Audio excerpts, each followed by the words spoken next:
오늘 하나님 말씀은 누가복음 11장 27절에서 32절까지입니다. 한 절씩 교독하겠습니다.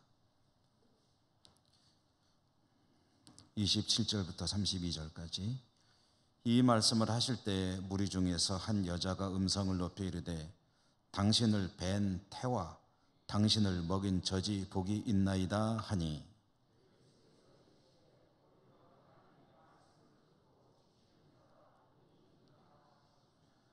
무리가 모였을 때에 예수께서 말씀하시되 이 세대는 악한 세대라 표적을 구하되 요나의 표적 밖에는 보일 표적이 없나니 인자도 이 세대에 그러하리라. 심판 때에 남방 여왕이 일어나 이 세대 사람을 정죄하리니 이는 그가 솔로몬의 지혜로운 말을 들으려고 땅 끝에서 왔음이거니와 솔로몬보다 더 큰 이가 여기 있으며, 심판 때에 니느웨 사람들이 일어나 이 세대 사람을 정죄하리니 이는 그들이 요나의 전도를 듣고 회개하였음이거니와 요나보다 더 큰 이가 여기 있느니라. 아멘. 주님 은혜가 함께 하시기를 기원합니다. 오늘 신약성경 읽기 44번째 축복이라는 제목으로 말씀을 전해드립니다. 지난 수요일에 우리가 받은 말씀의 내용은 주님께서 귀신을 쫓아내는 이야기였죠. 그리고 그 이야기의 결론과 같이 주신 말씀이 귀신 하나를 쫓아내는 것도 중요하지만 그러나 그 뒤가 더 중요하다라는 이야기였죠. 다른 귀신이 들어와서 형편이 전보다 더 나빠질 수도 있다. 그러니 그렇지 않게 되는 것이 더 중요하다. 귀신이 나갔다가 다시 들어오지 못하게 하는 방법, 또 하나가 나가는데 7이 들어오지 못하게 하는 방법, 그것은 어떻게 하면 될까요?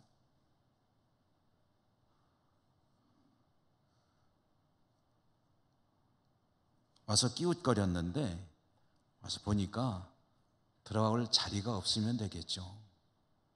청소도 깨끗이 해놓고 아주 들어갈 자리가 넉넉하니까 혼자가 아니라 여러 친구들까지 데리고 와서 거기로 들어가게 된다, 이런 이야기 아닙니까? 그래서 좀 다시 들어가 볼까 하고 끼웃거렸더니 자리가 없는 거예요. 빈자리가. 신앙 이야기로 바꿔본다면 어떻게 하면 하나의 문제가 해결이 됐을 때, 하나의 파도를 넘는 거 아닙니까? 하나의 문제가 해결이 됐을 때 그 문제가 해결이 됐기 때문에 안심하고 오히려 신앙이 흔들리거나 나태해지지 않고 그것이 영적인 하나의 좋은 경험이 되고 자산이 돼가지고 더 좋은 신앙으로 나갈 수 있느냐, 이 이야기가 되겠죠. 귀신이 전보다 더 많이 들어오는 그런 악화된 상태로 가지 않으려면 끼웃거리는 귀신이 들어올 자리가 없게 해야 된다. 요즘에도 하는지 잘 모르겠지만 한동안 성탄절이 되면 자주 공연하던 연극 있죠. 빈방 있습니까? 빈방 있습니까? 귀신이 똑똑 두들기면 빈방 없다 하고 단호하게 들어올 자리가 없게 하는 것이 필요하다, 그런 이야기가 되겠죠.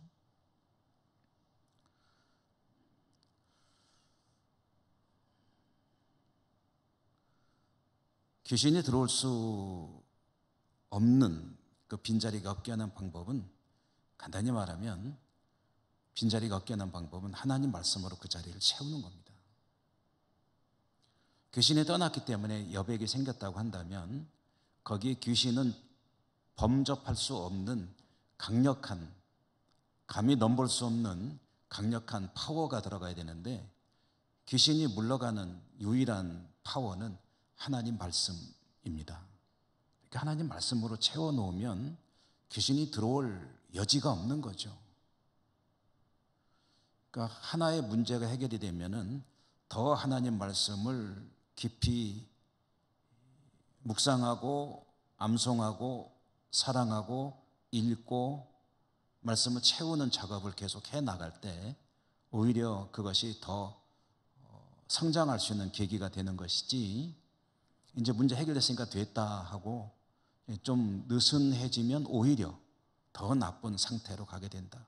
이것은 지난 수요일에 좀 더 많이 말씀드렸기 때문에 이 정도 말씀드리고요. 오늘 이어지는 말씀을 우리가 이제 읽었죠. 보면은 한 여성이 그 자리가 이제 연속되는 장면입니다. 한 여성이 주님을 보고 외쳤습니다. 뭐라고 외쳤냐면, 당신과 같은 사람을 잉태하고 출산한 그 어머니는 참 행복하겠다, 복받은 사람이다 라는 이야기를 했습니다. 당신을 뵌 태와 당신을 먹인 젖이 복이 있나이다, 그런 뜻 아닙니까? 당신 같은 아들을 둔 어머니 참 복받은 사람입니다 라고 이야기를 한 거죠. 좀 뜬금없는 얘기죠. 왜 그랬을까? 그 자리에 있던 한 여성이 어머니의 입장에서 자신의 어떤 부러운 심경을 이렇게 토로한 것입니다. 주님을 보니까 젊은 선지자인데, 그 당시 30대 초반이잖아요. 비교적 젊은 선지자인데, 그 젊은 선지자가 바리새인과 서기관 같은 종교 지도자들을 아주 뭐라 그럴까, 권위로 제압을 하는 그런 모습이 아주 너무나 이제 말하자면은 위대해 보이는 거죠. 위대한 젊은 선지자를 발견한 것입니다. 그때 이 여성에게 드는 생각이, 야, 저런 아들 둔 엄마는 얼마나 좋을까, 이런 생각을 한 거죠. 이것은 누구나 그렇지 않습니까? 어머니만 그렇습니까? 아버지도 그렇죠. 모든 부모들이 자녀가 참 잘났다고 표현해도 될까요? 어쨌든 잘난 자녀를 둔 부모들은 어깨가 이제 좀 올라가죠. 어깨가 올라가고 자랑스럽고 또 기쁘죠. 그리고 다른 이들은 보면서 부러워하는 거죠.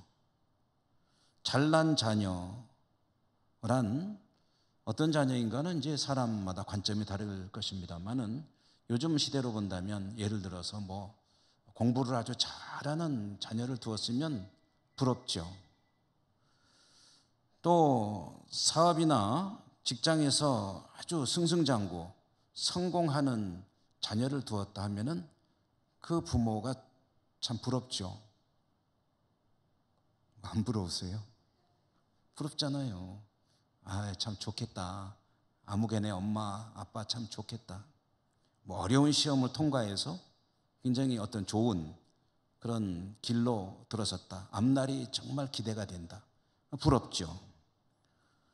요즘에는 스포츠맨들, 운동을 잘하는 그런 자녀를 두었으면 또 부러움의 대상이 되기도 하고, 외모가 잘났으면 아유 참 잘났다 하면서 부러워하기도 하겠죠.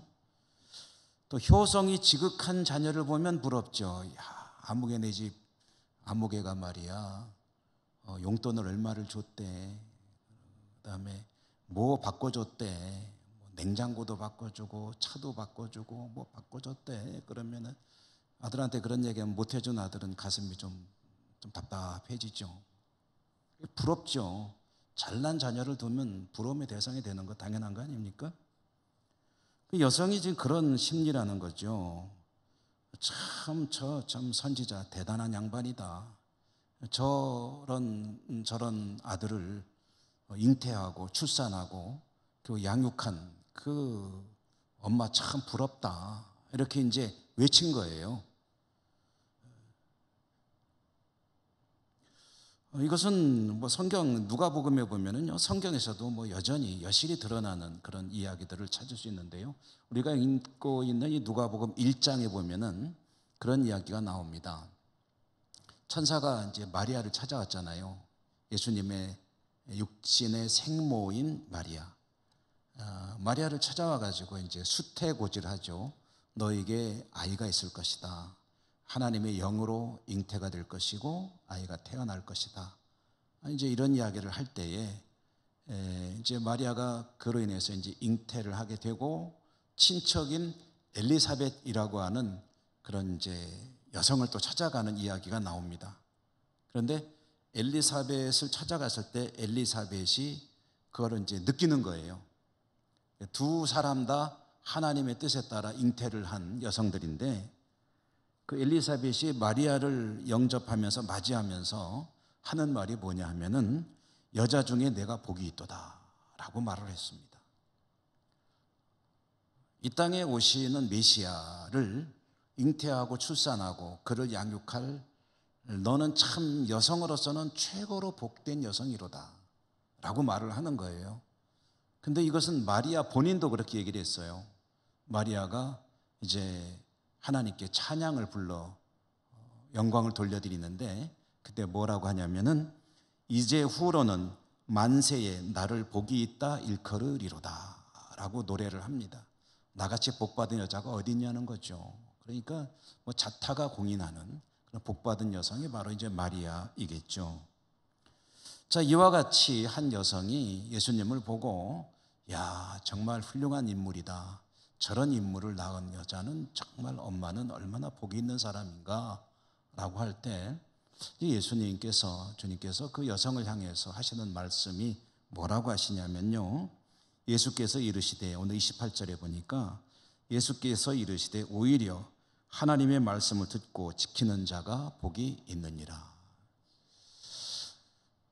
당신이 나에게 복이 있다고 말씀하시네요. 근데 정말 복이 있는 게 어떤 건지 말씀드릴까요? 그것은 하나님의 말씀을 듣고 지키는 사람이 정말 복 있는 사람이랍니다 라고 이야기를 한 거죠. 잘난 아들을 둔 것도 복된 일이죠. 그거는 아무 의미 없다는 얘기가 아닙니다. 그것도 참 복된 일이긴 하지만 그보다 더 진정 복된 일이란 무엇인가? 그것은 하나님의 말씀을 지키는 사람이 정말 복된 사람입니다.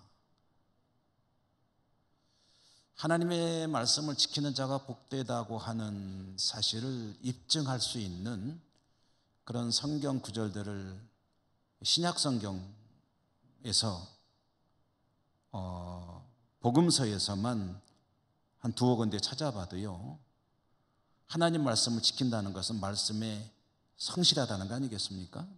그래서 이제 씨 뿌리는 비유 이야기에 보면은 마음이 옥토인 사람에게 하나님 말씀의 씨앗이 떨어졌을 때 거기서 뿌리를 내리고 싹이 나고 100배의 결실을 거두느니라 했거든요. 그러니까 100배의 결실을 거둔다는 것보다 더 큰 축복이 어디 있겠습니까? 하나님 말씀 받았어요. 근데 그 말씀이 아무런 결실을 거두지 못하고 죽어버리는 그런 사람들이 얼마든지 있는데 어떤 사람이 하나님 말씀을 듣고 지키는 자로 살게 되었다. 이 말은 씨 뿌리는 비유에서 보면은 옥토 밭인 사람이거든요. 잘 갈리워진 밭. 그런 사람들이 말씀에 씨가 뿌려졌을 때 100배의 결실을 거두게 된다 했으니 이 말씀을 지키는 것이 얼마나 복된 일이냐라는 것을 입증해 주는 그런 이야기이겠고요. 또 주님께서요 그렇게 말씀하셨어요. 이제 그 가족들이 찾아올 때에 가족들이 왔습니다. 그러니까 주님이 조금은 냉정해 보이는 말씀이긴 한데 누가 내 가족이란 말이냐? 내 가족은 아버지의 말씀을 지키는 자들이 내 가족이다 라고 말씀하시거든요. 그러니까 주님께서 생각하시는 가족이 이 혈통으로 이루어지는 가족을 무시하는 것은 아닙니다. 그걸 부인하는 건 아니에요. 그렇게 이루어지는 가족 공동체가 있어요. 핏줄로 이어지는 가족. 우리가 생각하는 가족이죠. 그런데 주님께서 생각하시는 좀 더 본질적이고 원론적인 그런 가족은 누구냐면 말씀 안에 같이 살아가는 사람들이 진짜 가족이다. 이것은 하늘 가족을 말하는 것이죠. 사실요 이 땅에서 이루어지는 가족이라는 것은 한시적입니다. 우리가 나중에 이제 영원한 나라에서 부활해서 가족들의 모습이 어떻게 될지는 모르겠지만, 그건 그때 가봐야 알겠지만, 그러나 우리가 성경을 통해서 알 수 있는 것은 뭐냐면, 이제 하나님 나라에서 영원히 같이 살게 될 그 사람이 진짜 가족이다. 그러니 말씀을 지키는 자가 복되다라는 것을 알 수가 있고요. 그 다음에 또 오늘 이야기를 봐도 그렇죠. 말씀으로 자기 안에 가득 채우고 살아가는 사람은 악한 마귀가 틈타지를 못하니까 그게 복된 사람이 아니겠느냐. 그렇죠? 뒤집어 이야기하면 신앙을 가진 사람인 것 같은데 이 안에가 텅 비어 있는 거예요. 말씀이 안 들어있어요. 기독교 베스트셀러 가운데 그런 제목의 책이 하나 있습니다. 내 안에 예수님이 없네. 그런 제목이에요. 그런 뜻이에요. 내 안에 주님이 안 계신다. 자기는 예수님을 주님으로 믿고 살아간다고 생각하고 있는데 자기 안에 주님이 안 계시는 거예요. 이 말이 무슨 뜻이냐면 말씀이 들어있지 못하고 텅텅 비어있는, 언제든지 집 나갔던 귀신이 와보니까 아이쿠 청소까지 깨끗이 해놨네, 살기 좋네, 야, 나 혼자 살기 아깝다, 친구까지 불러오자 해가지고 들어오는 상황이 된다는 거죠.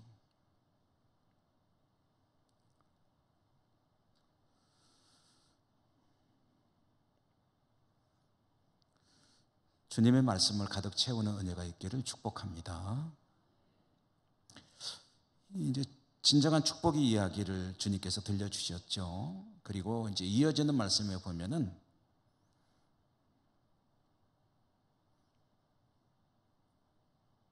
요나 이야기를 들려주십니다. 요나 이야기. 이 요나 이야기가 왜 나오냐면은요, 주님께서 뭔가 이 기적을 행하실 때 사람들이 요구하는 게 있습니다. 뭐냐면 그거 말고 또 좀 더 보여달라는 거예요.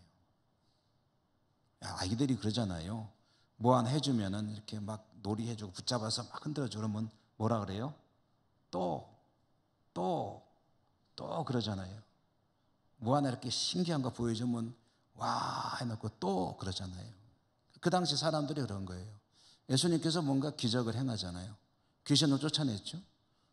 그랬더니 귀신 쫓아낸 걸 보고 뭐라 그랬냐면, 저 사람이 귀신 쫓아낸 거는 귀신의 대왕이 힘을 줬기 때문에 쫓아낼 수 있는 것이다.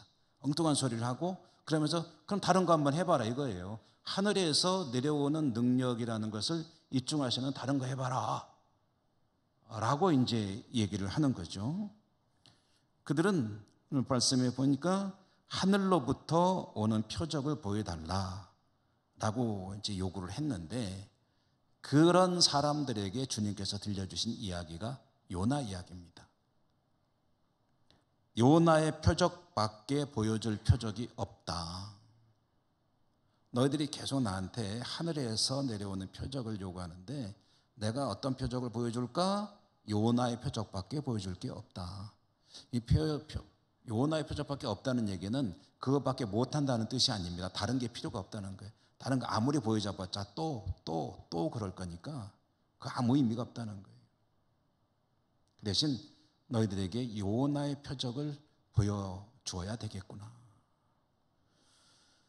그럼 여러분, 요나의 표적 하면 이게 무슨 뜻이냐면, 요나라고 하는 선지자가 있잖아요. 요나라고 하는 선지자를 통해서 그때 사람들이 보았던 일들, 그거를 내가 너희들에게 다시 깨닫게 하는 수밖에 없다. 그게 중요하다라는 이야기를 한 것입니다. 요나가 어떤 사람이고 무슨 일을 했습니까? 하나님께서 아수르, 니느웨가 너무 악하기 때문에 가서 심판의 메시지를 전하라고 했죠. 요나에게 40일 후에 니느웨를 심판할 것이다 라는 메시지를 전하라고 하니까 요나가 싫다고 그러면서 이제 다른 쪽으로 갔잖아요. 반대쪽으로. 다시스로 가는 배를 탔다라고 했는데, 다시스로 간다는 얘기는 니느웨랑 정반대 방향으로 갔다는 이야기, 정면으로 도전한 거죠. 배를 타고 가다가 이제 물고기 뱃속에 들어가게 되고, 물고기가 사흘 만에 다시 이제 바닷가에다 내려놓게 되고, 니느웨로 가서 이제 요나가 할 수 없이 40일 후에 하나님의 심판이 이 니느웨 땅에 임할 것이다 라고 선포를 하는 이야기이죠. 근데 이제 중요한 게 뭐냐면 요나가 그와 같이 40일이 지나면 하나님께서 이 니느웨를 심판하실 것이다 라고 외쳤을 때 그 메시지를 듣고 고인 니느웨 사람들의 반응, 이게 중요합니다. 니느웨 사람들은 이 심판의 메시지를 듣고 하나님 앞에 회개했습니다. 왕으로부터 모든 백성들, 사람들은 물론이고 가축까지 회개했다고 하니까 이 말이 뭐냐면은 아무튼 철저하게 하나님 앞에 그 백성들이 회개했다는 뜻이죠. 왕으로부터 모든 백성들이 금식하고 가축까지, 가축이 뭘 한다고 그랬는지, 가축들까지 금식하고 베옷을 입고, 가축도 베옷 입었는지 잘 모르겠어요. 어쨌든 성경에 보면 가축까지 다 입었다고 되어 있어요. 가축들까지 베옷을 입고 제 위에 앉아서 하나님 앞에 회개했다. 자신들이 잘못했음을 인정하고 고백했다는 거죠. 그런데 고백한 것으로 그친 것이 아니라 성경을 자세히 읽어보면 그들은 그리고 삶을 바꿨습니다. 이렇게 살면 안 된다고 해서 삶의 방식까지 다 바꿔버렸어요. 그러니까 제대로 회개했다는 거죠. 이런 니느웨 백성들의 회개하는 모습을 보고 하나님께서 40일 후에 심판하시겠다는 그 계획을 철회하셨습니다. 하나님은 심판을 즐기시는 분이 아니죠. 회개하면은 뜻을 돌이키십니다. 이 요나의 표정 이야기를 주님이 하셨거든요. 그러면 그게 무슨 뜻이냐 할 때 보통 이제 두 가지로 해석을 합니다. 첫째로는 뭐냐면 요나가 물고기 뱃속에 들어갔다가 사흘째 되는 날 밖으로 나와서 사명을 감당한 것처럼 주님께서 말씀하신 요나의 표적이란 자신이 십자가에 죽으시겠으나 사흘째 되는 날 무덤으로부터 살아나실 것이다 라는 것을 예고하신 거다라고 해석을 하죠. 그런 의미가 틀림없이 있습니다. 그러므로 요나의 표적이란 주님의 부활을 가리키는 것이다 라는 의미가 있고요. 또 다른 의미가 한 가지 있는데 오늘 이 말씀 속에서 주님 말씀하시는 요나의 표적 이야기는 이 두 번째 뜻입니다. 그건 뭐냐 하면은 회개 이야기입니다. 요나를 통해서 보게 된 것은 뭐냐면 하나님께서 심판하시려고 했던 백성들이 다 회개했다는 뜻이에요. 그거를 내가 너희에게 말할 수밖에 없다. 너희들에게 필요한 건 회개라는 얘기를 하시는 거죠. 신기한 거 잔뜩 보면 뭐하느냐. 그거는 호기심만 채울 뿐이고 너희들에게 아무런 도움이 되진 않는다. 너희들에게 정말 필요한 게 뭐냐? 내가 보여줄 수 있는 게 뭐냐? 보여줘야 하는 게 뭐냐? 너희들이 봐야 할 게 뭐냐? 요나의 표적 곧 회개를 이루어야 한다 라고 말씀을 하신 겁니다. 회개하라.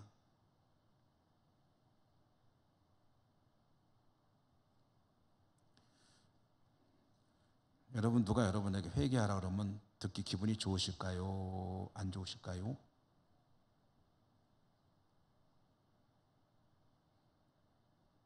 기분 좋으실까요? 안 좋으실까요? 회개하시오.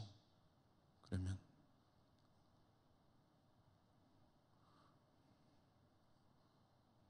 안 좋죠? 한 분이 드디어 인정하셨습니다. 회개라는 말이 어감이 안 좋죠. 회개하세요. 그러면은 아무리 정중하게 표현한다. 이렇게 말한다고 하죠. 죄송하지만 회개 좀 해주시면 안 될까요? 이렇게 말한다면 그렇게 말하면 듣기가 괜찮을까요?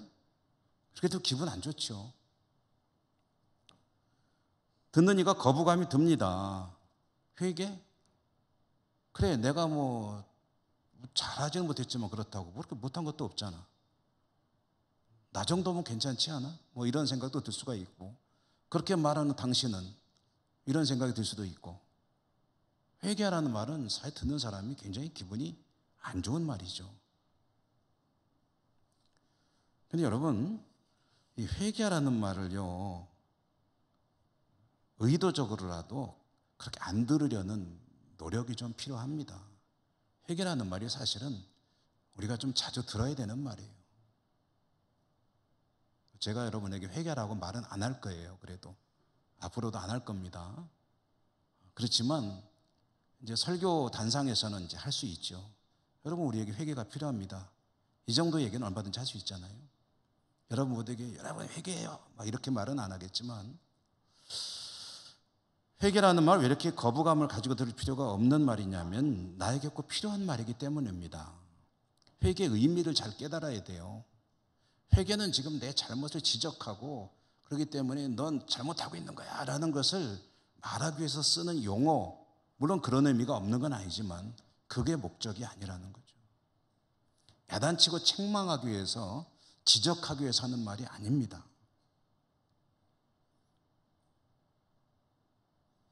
회개란 하나님을 향해서 정조준되어 있어야 하는 나의 생각, 내 신앙, 내 삶의 모습이 삐뚤어져 있을 때 그것을 바로잡는 일이 회개거든요. 하나님을 향해서, 하나님의 말씀을 향해서, 하나님께서 기뻐하시는 삶을 향해서 어떻게든 내가 방향을 정확하게 맞추고 살아가야 되고 신앙생활을 해야 되는 거잖아요. 그런데 그게 삐뚤어져 있을 때 그것을 재조정하는 작업이 회개의 본질이고 핵심이기 때문에 그렇습니다.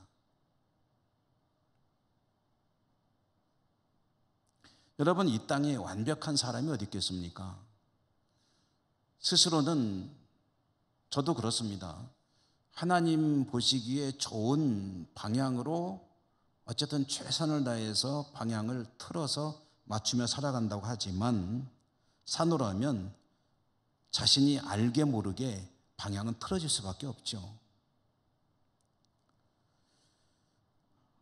마치 우주선이 초정밀 공학에 의해서 어떤 우주를 향해 나아갈 때 뭐 달을 향해 가든 어떤 화성을 향해 가든 목성을 향해 가든 또 다른 어떤 별을 향해 가든 정말 어마어마하게 정밀한 계산을 해가지고 방향을 설정하고 여기서 출발을 한다 해도 가다가 방향이 틀어질 수가 있고 엉뚱한 데로 갈 수가 있잖아요.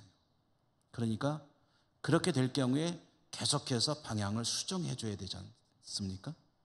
여기선 처음에는 약간 비틀어진 줄 알았는데 그래서 그 정도면 괜찮지 않을까 했는데 가다 보면은요 거리가 어마어마하게 벌어지는 거죠. 교정을 안 하면.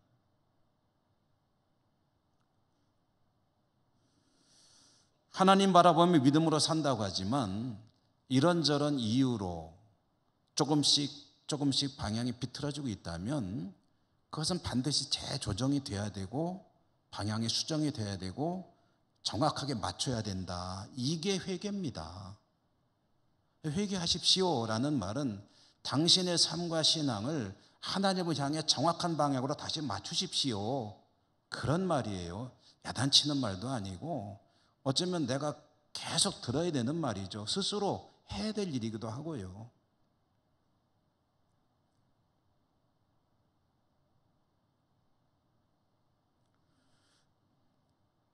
날마다 스스로를 점검하고 주님을 향해서 잘 가야 되는데, 항해를 해야 되는데 방향이 나침반이 틀어져 있거나 뭔가 방향을 지시하는 계기판이 오류가 있다고 한다면 그것을 바로잡아야 되고 그 기준은 주님의 말씀이겠죠.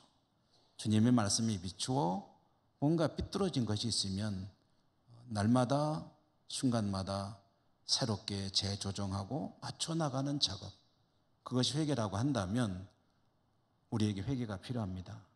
너무나도 당연한 얘기 아니겠습니까? 회개하십시오라고 말하는 것은 언어의 기술상 듣는 사람이 거북할 수는 있겠지만 내용으로 보면은 절대 들어서는 안 되는 기분 나쁜 말이 아닙니다. 오히려 꼭 들어야 하는 말이라는 거죠. 혹시 누가요? 회개하세요 라고 말하면 듣기 기분 나쁘죠? 사실 그렇습니다.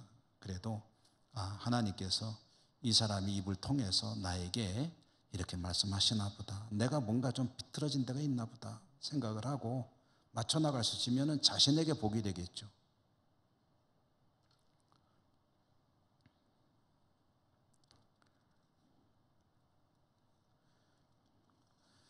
오늘 말씀에 보면 한 가지 더 이야기가 나오는데요, 그 말씀까지 드리도록 하겠습니다. 오늘 이어지는 이야기에는 31절에 보니까 심판 때에 남방 여왕이 일어나 이스라엘 사람을 정죄하리니 했습니다. 이 남방 여왕이 누구를 가리키냐면 열왕기에 보면은요, 스바의 여왕이라고 하는 사람 이야기가 나옵니다. 솔로몬 시대에 스바의 여왕, 스바라고 하는 나라가 어디냐면요, 아라비아 반도의 가장 남쪽에 있었던 나라로 알려지고 있습니다. 그러니까 지금의 예멘 공화국이라고 하는 나라가 있습니다. 예멘, 굉장히 이슬람 근본주의자들의 나라고, 여기에서 많은 그런 좀 문제들이 발생하기도 하죠. 그 예멘이라는 나라가 있는 지역이 있었던 나라 스바 왕국, 이 스바 왕국의 여왕이 솔로몬을 찾아오는 이야기가 열왕기에 나옵니다. 솔로몬은 왜 찾아왔냐면은, 솔로몬 하면은 두 가지로 아주 유명하죠. 첫째로는 황금, 아주 호화로운, 영화로운, 솔로몬보다 정말 휘황찬란한 인생을 산 사람이 있는가 할 정도로 아주 부유한 삶을 살았고, 두 번째로는 지혜죠, 지혜. 솔로몬과 같이 지혜로운 사람이 없었다. 이제 그 당시에도 소문이 난 겁니다. 그러니까 스바 여왕이 특별히 이제 솔로몬의 지혜에 대한 이야기를 듣고, 저 이스라엘의 임금이, 솔로몬이라는 임금이 어마어마하게 지혜로운 사람이래더라 라는 소문을 듣고, 자기가 이제 이 여성도 굉장히 이제 호기심이 많은 사람이었나 봐요. 궁금해서 내 눈으로 확인해야 되겠다, 솔로몬을 찾아온 겁니다. 예물 잔뜩 싣고 찾아왔어요. 찾아와가지고 솔로몬과 며칠 같이 이제 지내면서 이제 많은 회담도 하고 했겠죠. 대화를 나누는 가운데 솔로몬이라는 사람에 대해서 알게 됐습니다. 그리고서 그가 이제 떠나게 되죠. 떠날 때 하는 말이 뭐냐면, 내가 당신의 소문을 듣고 이렇게 찾아왔는데 당신을 만나고 보니까 소문이 오히려 모자란다. 정말 지혜로운 사람이군요 하면서 예물을 어마어마하게 내놓고, 성경에 보면은 이 스바 여왕이 자기가 원하는 것을 얻어갔다라고 되어 있습니다. 그 원하는 것이 뭐냐에 대해서 많은 그런 해석들이 있는데, 아마 이제 이 스바 여왕이 솔로몬의 후손을 잉태하고 돌아가서 그 사람들이 자신들이 솔로몬의 후손이라고 자처하고 산다 하는 그런 이야기도 있는데요. 그 뭐 성경 해석자들의 다양한 해석 중에 하나이고, 어쨌든 이 스바 여왕이 솔로몬을 찾아와서 솔로몬의 지혜를 듣고 깨닫고 하나님께 영광을 돌리고 엄청난 선물을 주고 돌아갔다라고 하는데, 주님께서 이 이야기를 인용하는 의도가 뭐냐는 거죠. 스바 여왕 얘기는 왜 꺼냈을까 하면은, 이 스바 여왕이라고 하는 사람은 하나님을 모르는 사람입니다. 그리고 먼 데서, 이제 소위 말하는 땅 끝에서 찾아온 이방 여성입니다. 그런데 이런 사람이 솔로몬을 찾아와서 길지 않은 시간을 함께 지내면서 솔로몬과 교제하고 그 이야기를 들었을 때 솔로몬의 지혜를 깨닫고 돌아갔다는 거거든요. 그러면은 이 솔로몬의 이야기를 알아들었다는 거죠. 멀리서 소문을 듣고 솔로몬을 찾아와 그 지혜를 확인하고 놀라고 하나님께 영광을 돌리고 돌아간 스바 여왕, 이방인도 이렇게 지혜를 깨달았는데, 지금 같은 하나님을 모시고 살아가는 하나님의 백성들은 그대들 누굽니까? 가장 대표 선수는 바리새인과 서기관들이죠. 그들은 하나님에 대해서 구약 성경을 열심히 공부한 사람들입니다. 율법을 열심히 연구했죠. 그리고 주님을 솔로몬과 비교하면 솔로몬이 아무리 지혜롭다 한들 주님보다 지혜로울 수 있겠습니까? 비교할 수 없죠. 어떻게 창조주와 피조물을 비교할 수가 있겠습니까? 그러니까 말하는 자나 듣는 자나 솔로몬과 스바 여왕과 비교하면은 훨씬 더 등급이 높은 그런 관계입니다. 이거를 강사와 학생을 한번 따져볼까요? 강사도 주님은 일타 강사 중에 최고 일타 강사고, 이 솔로몬은 그저 그런 강사고, 학생들도 이 주님 시대 사람들은 아주 말하자면 사전 학습이 잘 되어 있는 학생들이고, 여기는 이제 처음 이 강의를 듣는 사람이고, 스바 여왕은. 근데 이 학생이 솔로몬 선생님 말을 잘 듣고 이해를 하고 돌아갔는데, 당신들은 충분히 사전 학습이 되어 있는 사람이고 강사도 어마어마한 강사인데 아무리 얘기를 해도 못 알아듣는 거예요.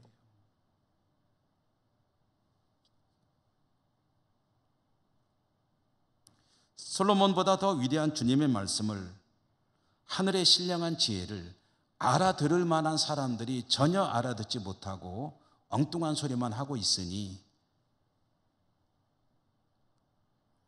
주님은 탄식하시는 거죠. 스바 여왕도 다 알아들었는데, 솔로몬이 말할 때 그 지혜를 다 깨달았는데 어찌 그대들은 그러는고.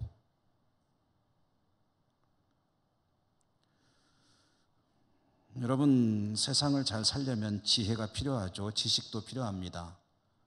요즘같이 전문성이 요구되는 시대에는 더욱더 지식이 많이 필요한 시대죠. 지식과 지혜는 좀 다르죠. 지혜는 무엇이 정말 중요한가를 아는 것이 지혜라고 할 수 있을 것입니다. 참된 지혜란 무엇인가? 처세술도 필요할 수 있습니다. 세상을 살아가려면 혼자 사는 게 아니니까 대인관계 기술도 필요하고, 돈 버는 기술도 필요합니다. 돈이 필요하니까. 그 다음에 어디 가서든지 적응할 수 있는 여러 가지 지식들도 필요하고 지혜도 필요합니다. 어려운 일을 만날 때 대처할 수 있는 능력도 있어야죠. 지혜가 필요합니다.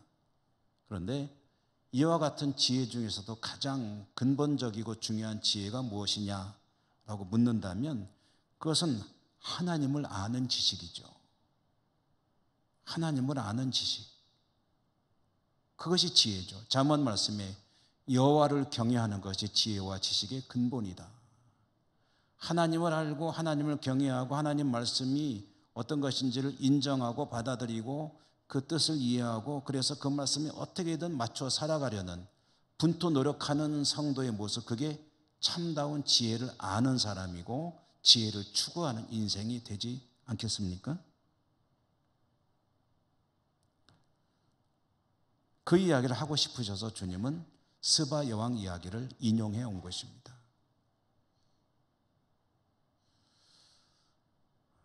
연약하기 때문에 살면서 실패는 얼마든지 할 수 있습니다. 그러나 마음속의 중심은 하나님 말씀 따라 사는 것이 최고의 복입니다. 우리 사랑하는 자녀들이 세상에서 성공하고 공부 잘하고 몸도 건강 튼튼하고 본인들이 원하는 거 다 이루고 그 다음에 승승장구하는 삶을 살아가는 거 얼마나 좋습니까? 좋은 일이죠. 그러나 이 모든 것을 다 가지고 있다 해도 그 안에 주님이 계시지 않으면, 이런 거를 뭐라 그럽니까? 사상누각이라고 그러죠. 모래 위에 집을 짓는 것이다. 그러므로 우리 자신도 그렇고 우리 사랑하는 가족들, 특별히 자녀들, 주님을 가슴속에 품고 살아가는 자녀들 될 수 있도록 부모로서 최선을 다하는 것이 가장 좋은 부모로 살아가는 것이 되겠죠. 여러분, 본인의 삶도 사랑하는 이들도 이와 같은 지혜를 가지고 살아가는 은혜가 있기를 주님 이름으로 축복합니다. 은혜로우신 하나님 감사합니다. 오늘도 저희들이 말씀을 들었습니다. 말씀을 통해 깨달은 바가 우리에게 큰 삶의 표준과 기준이 되고 날마다 회개하는 삶을 살며 하나님을 향해 바르게 나아가는 저희 모두가 될 수 있도록 더욱 은혜 더하여 주옵소서. 예수님 이름으로 감사하고 기도드립니다. 아멘. 찬송